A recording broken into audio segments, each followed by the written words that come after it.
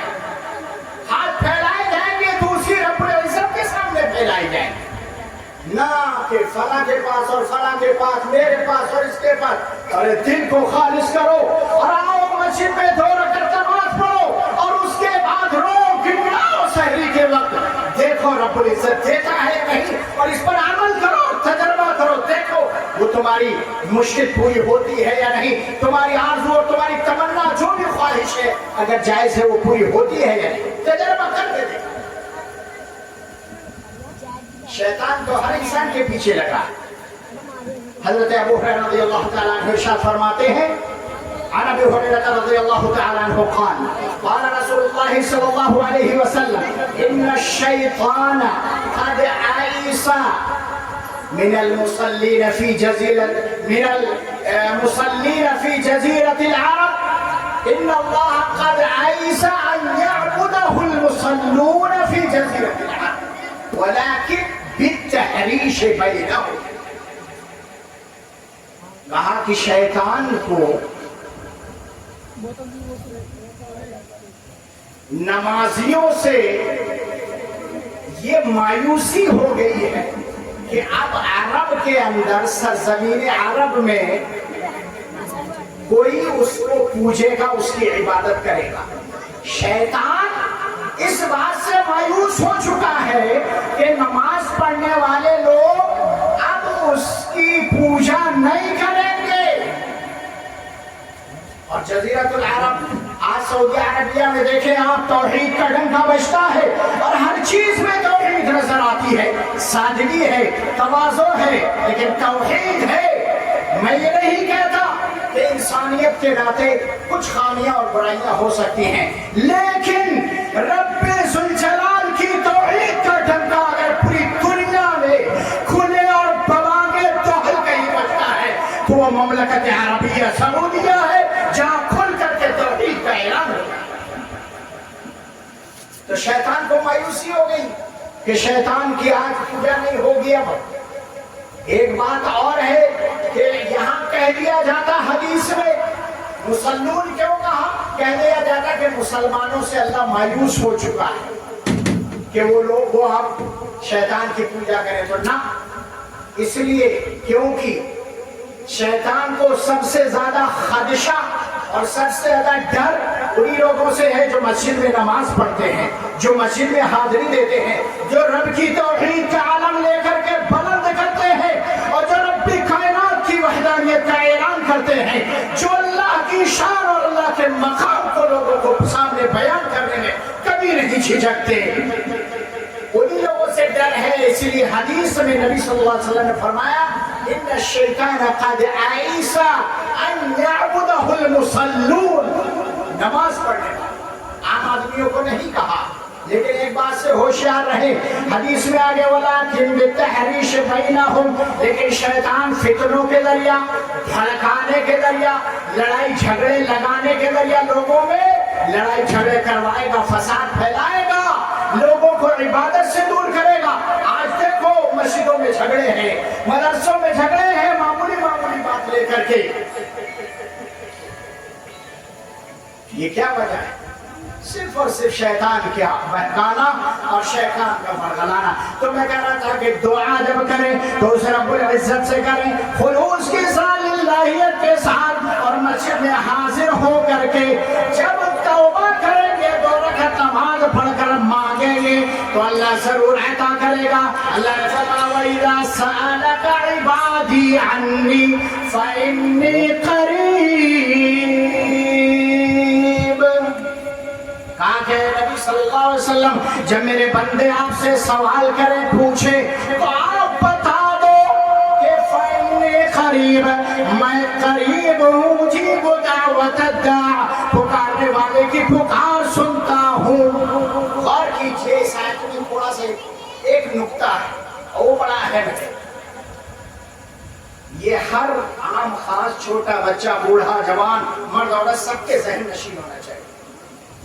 فرمایا وَإِذَا سَأَلَكَ عِبَادِي عَنِّي، جب میرے بندے آپ سے میرے بارے میں پوچھیں، آپ کیا کہو؟ فَإِنِّي قَرِيبٌ، آپ کہہ دو کہ میں قریب ہوں۔ قرآن کے اندر آپ نے بے شمار آیتیں دیکھی ہوں گی جس میں سوالات کا تذکرہ ہے۔ مثلا قرآن کی ایک آیت ہے يَسْأَلُونَكَ عَنِ الْأَهِلَّةِ قُلْ هُوَ أَذًى، یعنی میرے کہنے کا مقصد یہ ہے کہ جب قرآن میں دیگر جگہوں پر سوالات کیے گئے آپ سے، تو آپ کے لیے اللہ نے لفظ قل کا استعمال کیا کہ اے نبی آپ کہہ دیجئے، قل، آپ کہہ دیجئے، بتا دیجئے۔ اسی طرح سے اور بھی جگہ ہے، جتنی بھی جگہ سوالات ہے تقریباً ہر جگہ اللہ رب العالمین نے نبی صلی اللہ علیہ وسلم سے کہا کہ قل، آپ کہہ دیجئے۔ لیکن جب اس آیت میں ہم نے غور کیا تو ہمیں پتہ لگا کہ جب میرا بندہ تم سے میرے بارے میں پوچھے تو کیا کہہ دے گا؟ فَإِنِّي قریب، میں قریب ہوں۔ یہاں پر قل کیوں نہیں؟ قل ہونا چاہیے کہ نبی آپ کہہ دو کہ میں قریب ہوں، نہیں کہا۔ بغیر قل کے اللہ نے پوری آیت مکمل کر دی۔ سمجھ رہے نا بات؟ جتنے بھی سمجھ میں نہ آئے بار بار سمجھ کے جائے اس مسئلے کو، بڑا اہم ہے یہ۔ جتنی جگہ سوالات کا تذکرہ آیا ہے قرآن میں، ہر جگہ نبی علیہ السلام کو اللہ نے ارشاد فرمایا کہ آپ قل کے ذریعے جواب دے دیجئے، کہہ دیجئے۔ لیکن جب یہاں دعا کا مسئلہ آیا تو اللہ نے قل نہیں کہا، یہاں پر سیدھے کا فَإِنِّي قریب۔ آیت میں اللہ رب العالمین نے دعا اور اپنے بیچ میں لفظ قل کا استعمال قطعا نہیں کیا۔ پتہ یہ لگا کہ رب کائنات سے دعا عِبَادِي عَنِّي فَإِنِّي قَرِيبٌ، جب میرے بندے آپ سے میرے بارے میں پوچھیں تو کہہ دو کہ میں قریب ہوں۔ یہاں اللہ نے لفظ قل کیوں نہیں استعمال کیا؟ جتنے بھی سوالات ہیں ہر سوال کے جواب میں کہا قل، قل یا ایھا النبی، قل یا ایھا الرسول۔ لیکن یہاں اللہ نے قل استعمال نہیں کیا، یعنی جب دعا کا معاملہ آئے اللہ رب العالمین یہ بتانا چاہ رہا ہے، اور یہ سمجھنے والے کے لیے ہے، یہ غور کرنے والے کے لیے ہے۔ اللہ رب العالمین یہ بتلانا چاہ رہا ہے، یہ پیغام دے رہا ہے کہ اے بندو، جب دعا کا معاملہ ہے تو میرے اور تمہارے درمیان کل کا بھی واسطہ اور وسیلہ نہیں ہے، لہذا جب دعا مانگی جائے گی تو ڈائریکٹ رب کائنات سے مانگی جائے گی۔ یہاں نبی علیہ السلام کا بھی اللہ نے وسیلہ نہیں لگایا، کل نہیں کہا کہ اے نبی آپ کہہ دیجئے۔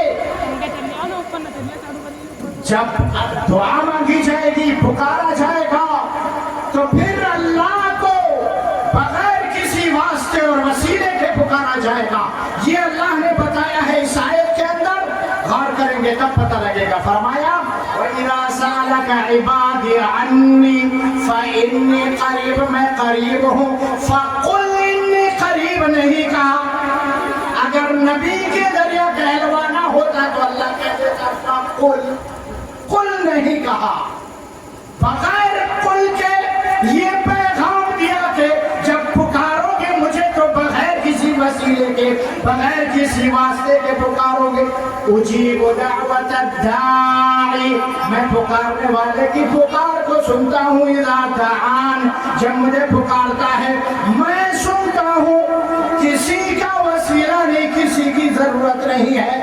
اور یہی رب کائنات کی شان اور مقام ہے، مقام و مرتبہ یہی ہے۔ سچ فرمایا اللہ نے وَمَا قَدَرُ اللَّهَ حَقَّ قَدْرِهِ، ہم نے رب کائنات کے مقام و مرتبے کو نہیں پہچانا کہ ہم نے فلا فلا فلا فلا یہ وہ مولانا علامہ مفتی سب کو لگا دیا کہ مفتی صاحب آپ دعا کر دیجئے، ارے مفتی صاحب آپ کے واسطے سے دعا ہو جائے، مرشد صاحب آپ کے واسطے سے دعا ہو جائے۔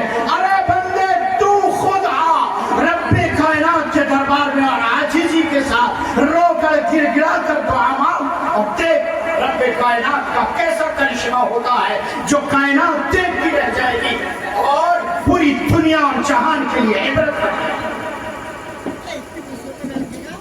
لیکن یہ ہوگا کب؟ جب توحید ہو، جب اللہ کی عظمت سے دل معمور ہو، اللہ کی محبت سے دل بھرا ہوا ہو، یہ تب ہوگا۔ لیکن ہم تو توحید جانتے ہی نہیں، ہمیں توحید سکھائی ہی نہیں جاتی، ہمیں تو توحید سے ڈرایا جاتا ہے، ہمیں توحید سے فطروں کا خوف دلایا جاتا ہے۔ لیکن سنو، دنیا کے اندر پوری کائنات میں اگر سکون قائم کیا جا سکتا ہے تو وہ صرف اور صرف رب کائنات کی توحید ہے، جس کے ذریعہ پوری کائنات سکون کی سانس لے سکتی ہے۔ توحید یہ وہ کلمہ ہے، توحید یہ وہ جسم کا عضو ہے جس کے ذریعہ انسان کی روح کو تر و تازگی ملتی ہے۔ آپ قرآن کی آیت پڑھیے، شہد اللہ انہ لا الہ الا ہو والملائکہ واولو العلم قائما بالقسط لا الہ الا هو العزیز الحکیم۔ اللہ نے یہ گواہی کی شہادت دی کیا؟ کہ اللہ اکیلا ہے، عبادت کے اکیلے رہے۔ یہ کس نے گواہی دی؟ غور سے سمجھے گا اس آیت کو بھی۔ شہد اللہ انہ لا الہ الا ہو، اللہ نے گواہی دی کس بات کی؟ اپنے بارے میں کہ اللہ کی ذات عبادت میں تنہا و یکتا ہے، لا الہ الا ہو، اکیلا ہے۔ اور گواہی کس نے دی؟ والملائکہ، فرشتوں نے گواہی دی کس بات کی؟ اس بات کی کہ رب العزت اکیلا ہے عبادت میں۔ اللہ نے خود گواہی دی اپنے بارے میں، فرشتوں نے گواہی دی اللہ کی توحید و وحدانیت کی، اور وَأُولُو الْعِلْمِ، اہل علم نے گواہی دی۔ کس نے؟ علماء نے، جو دین کو جانتے ہیں، قرآن و سنت کو سمجھتے ہیں، علماء نے گواہی دی کس بات کی؟ رب کائنات کی توحید کی۔ اللہ کی توحید کی گواہی کس نے دی؟ اللہ نے خود، فرشتوں نے اور علماء نے گواہی دی کس کی؟ رب کائنات کی توحید کی۔ یہاں یہ پیغام دنیا میں علماء اہل علم ربانی علماء وہی ہیں جنہیں توحید کا علم ہے. غور کیجیے آیت میں علماء نے گواہی دی. علماء کون ہوئے؟ جنہیں یہ پتہ ہے. گواہی کوئی آدمی کسی کے بارے میں دے گا تو اسے پتہ ہونا چاہیے نا کہ فلاں آدمی کے بارے میں مجھے یہ بولنا ہے, فلاں ذات کے تعلق سے مجھے یہ کہنا ہے. بغیر جانکاری کے کوئی الگ تب گواہی دے سکتا ہے؟ نہیں. بولے گا تو پھر جھوٹا ہوگا, جانتا نہیں ہوگا, عالم نہیں ہوگا, جہالت اس کے اندر بھری ہوئی ہوگی. لیکن گواہی کون دے گا؟ جس کے پاس علم ہوگا. لہذا اہل علم صحیح علماء ربانی وہ ہے جنہوں نے رب کائنات کی توحید کا علم جانا اور جان کر کے اس کی گواہی. علماء وہ ہے اور وہ علماء نہیں ہیں جو توحید نہیں جانتے. وہ علماء نہیں ہے جو توحید سے ڈراتے ہیں. وہ علماء نہیں ہے جو توحید سے خوف و ہراس کا ماحول پیدا کرتے ہیں. علماء وہ نہیں ہے جنہیں توحید کا کتاب ہی نہیں آتا ہے. اور میں آپ کو ایک واقعہ سناتا ہوں جو میرے اپنے ساتھ. خود ایک صاحب تھے اور وہ چاہتے تھے کہ مدینہ یونیورسٹی میں ہمارا داخلہ ہو جائے. وہ صاحب فارغ تھے, بہت مشہور اور بڑے غالب. میں نے کہا ٹھیک ہے آپ آئیے اور ہم سے جو کوشش ہوگی انشاءاللہ کی جائے گی, آپ کا انٹرویو دلوایا جائے گا. وہ پہنچے اور انٹرویو کے لیے حاضر ہوئے. تو انٹرویو والے کمرے میں جانے سے پہلے وہ مجھ سے پوچھ رہے ہیں کہ بھئی یہاں سوالات کس طرح کے ہوتے ہیں. تو میں نے بتایا دیکھو پہلا سوال تو توحید کے بارے میں ہوگا, دوسرا سوال قرآن کے بارے میں ہوگا, تیسرا سوال ہو سکتا ہے آپ سے عربک گرامر کے تعلق سے ہو, نحو اور صرف کے تعلق سے ہو, اور دوسری چیزیں بعد میں ہیں. لیکن یہ اہم ہے سب سے پہلے قرآن سے اور یا توحید سے, ان دونوں میں سے کسی ایک سے شروعات ہوتی ہے.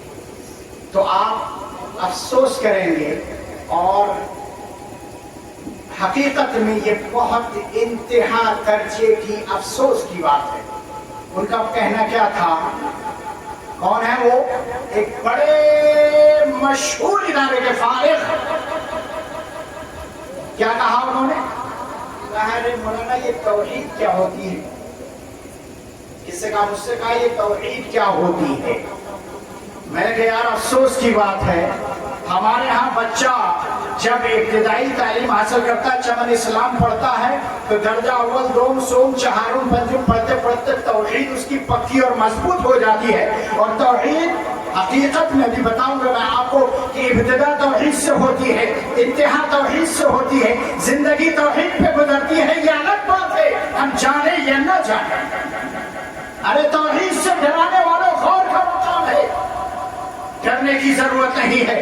توحید تو وہ ہتھیار ہے جو دنیا کو متحد کر سکتا ہے, دنیا کے فتنوں کا خاتمہ کر سکتا ہے, لیکن توحید مضبوط ہونا چاہیے. تو انہوں نے کہا ارے مولانا یہ توحید کیا؟ تو میں نے کہا افسوس ہے آپ فلاں ادارے کے فارغ ہیں اور آپ نے یہ کورس بھی کیا ہے, آپ مفتی بھی ہیں, آپ شیخ الحدیث بھی ہیں, جامعہ میں آپ داخلہ لینے آئے ہیں اور آپ کو توحید پتہ نہیں ہے. اللہ اکبر. ایک مسلمان اور وہ بھی جو عالم اور ایک بڑے مشہور ادارے سے فارغ. عالم و عین سے تو نہیں ہے لیکن عالم ہو سکتے ہیں الف سے, عالم تو نہیں ہو سکتے جنہیں توحید پتہ نہ ہو. فرمایا شہید اللہ انہ لا الہ الا هو والملائکۃ واولو العلم. کہا رب کائنات کی وحدانیت کی شہادت علماء نے دی. لہذا علماء ربانی, علماء حقانی وہ ہیں جو رب کائنات کی توحید کی شہادت دیتے ہیں. اور ہمیں اس کی مثال صحابہ سے ملتی ہے. آپ دیکھو بلال کو زمین میں لٹایا گیا, تب کی دھوپ میں لٹایا گیا, اوپر سے پتھر رکھا گیا اور اس کے بعد کہا گیا کہ بلال رب کائنات کی توحید کا انکار کر دو. بلال پھر بھی کہتے ہیں کیا احد احد کے الفاظ زبان سے ادا کرتے ہیں,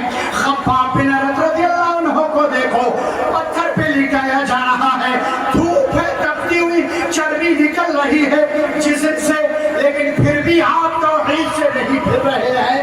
نبی علیہ السلام کو دیکھو، طائف کی سرزمین پر پتھروں سے مارا گیا، لہو لہان کیا گیا، لیکن آپ نے توحید اپنے دامن سے نہ چھوڑی۔ لا الہ الا اللہ تفلحوا، کہا قولوا لا الہ الا اللہ، کہا لا الہ الا اللہ کہو فلاح پا جاؤ گے۔ لہذا علماء وہ ہیں جنہیں توحید کا علم ہو، وہی ترقی کریں گے، وہی مقام و مرتبہ حاصل کریں گے، اور وہی ہے وہ جو رب کائنات کے مقام کو جانتے ہیں، جنہیں توحید کا علم ہے، توحید کا علم، اور وہی علماء ہیں۔ توحید سے دور رکھنے والے، ڈرانے والے، بھگانے والے علماء نہیں ہو سکتے۔ ارے ماحول خراب ہو جائے گا، لڑائیاں ہو جائیں گی، جماعتیں بڑھ جائیں گی، ایک آدمی، ایک شخص اگر توحید والا ہے تو جاؤ پوری کائنات ایک طرف، اور وہ اکیلا شخص ایک طرف پوری کائنات کے لیے کافی ہے۔ حضرت ابراہیم علیہ السلام کو دیکھو، پوری زندگی آپ نے رب کائنات کی توحید کے لیے مانگو تھی۔ حضرت آپ جتنے بھی انبیاء ہیں، ایوب علیہ السلام کو دیکھ لیجئے، رب السجن احب الیہ، اور آپ نے فرمایا ارباب متفرقون خیر ام اللہ الواحد القہار، کہا کہ یہ بے شمار جو رب ہے، بے شمار معبودان باطلہ ہیں، ان کی کوئی حقیقت نہیں ہے تو ہے صرف ایک رب واحد قہار ہے۔ انہوں نے توحید کا دامن اپنے ہاتھ سے نہ چھوڑا، انبیاء کی یہی دعوت رہی۔ لہذا پتہ یہ لگا توحید جان ہے، توحید روح ہے، توحید سکون ہے، توحید معاشرے کا سکون ہے، توحید بھی میں رب کائنات نے سکون رکھا ہے۔ اگر ہمیں سکون چاہیے، فتنوں سے نجات چاہیے، جھگڑوں سے عافیت چاہیے، تو آؤ توحید کا دامن پکڑو اور بواد توحل دنیا کے سامنے یہ اعلان کر دو کہ باطل سے ڈرنے والے آسمان نہیں، ہم 100 بار کر چکا ہے کہ ہمارا، ہم ہیں توحید والے، ہم ہیں لا الہ الا اللہ محمد رسول اللہ والے ہیں، رب کائنات کی توحید اور محمد رسول اللہ صلی اللہ علیہ وسلم کی اتباع کے ہم سچے پکے دم بھرنے والے ہیں۔ لہذا اہل حدیثوں، ہوش میں آؤ، چینجنگ لاؤ اپنے اندر، تبدیلی پیدا کرو، اور توحید پر کوئی کمپرومائز نہیں ہونا چاہیے، کوئی سمجھوتا نہیں ہے توحید پر۔ جو توحید کو جانے گا، توحید کو سمجھے گا، وہی ہمارا دوست، اور توحید کو جو قبول کرے گا وہی ہمارا ساتھی اور رشتہ دار ہے۔ آپ دیکھو حضرت نوح علیہ السلام نے ایک لمبے زمانے تک دعوت و تبلیغ کا کام کیا، مختصر میں صرف اشارہ کر رہا ہوں، لمبے زمانے تک دعوت و تبلیغ کا کام کیا۔ کتنے لوگ ایمان لائے؟ صرف 50 ایمان لائے۔ کتنے؟ 50 یعنی وما آمن معه الا قلیل، قلیل کا لفظ ہے چھوڑ کم لوگ، معمولی سے لوگ لائے۔ 950 برس تبلیغ کی اور چند لوگ تبلیغ کرنے کے بعد ایمان لائے۔ آپ نے اللہ سے دعا کی کہ اللہ تعالیٰ یہاں تو میری دعوت کے بارے میں کوئی سننے والا ہے ہی نہیں، لہٰذا اللہ جو چاہے وہ کر، اللہ تم پر عذاب بھیج دے۔ اور اللہ رب العالمین نے بستی والوں پر مختصر میں ان سب پر ایک عذاب بھیجا۔ تو پھر نوح علیہ السلام کا بیٹا بھی ڈوبنے لگا، بارش آئی اور پورے بستی والے ڈوبنے لگے، ان کا بیٹا بھی ڈوبنے لگا۔ تو کیا کہا نوح علیہ السلام نے؟ رب ان ابنی من اہلی، کہا کہ اے اللہ میرا بیٹا ڈوب رہا ہے۔ بیٹے اور باپ کی محبت، بیٹے اور باپ کا پیار سب جانتے ہیں کتنا ہوتا ہے، بیٹا کیسا بھی ہو، لیکن باپ اپنا دل نکال کے رکھ دیتا ہے، باپ اپنا سینہ چیر کے رکھ دیتا ہے، بیٹے کو کوئی بھی خراش آنے نہیں دیتا، پوری رات بے چینی میں گزار دے گا، لیکن بیٹے کو سکون دینا گوارا کرتا ہے باپ۔ حضرت نوح علیہ السلام نے فرمایا رب ان ابنی من اہلی، اے اللہ میرا بیٹا بھی ڈوب رہا ہے، اس کو بچا لیجیے، میرا بیٹا ہے، میرے خاندان کا ہے، میرا اپنا سگا بیٹا ہے۔ لیکن اللہ نے کیا کہا؟ انہ لیس من اہلک، کہا اللہ نے فرمایا کہ وہ تمہارے خاندان کا نہیں، وہ تمہارے گھر کا نہیں ہے،